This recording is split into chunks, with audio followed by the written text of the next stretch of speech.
May hapon mga boss, December 24. Pahabol ta sa 9 p.m. draw. Ang result ganiha 431.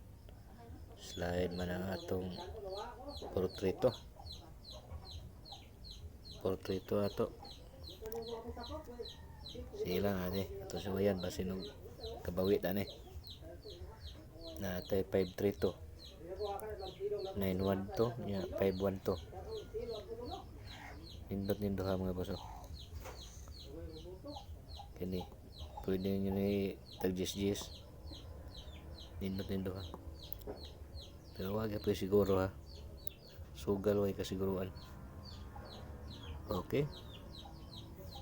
Palihog lag subscribe, like and share. Daghang salamat sa paglantaw. Good luck ug maayong hapon.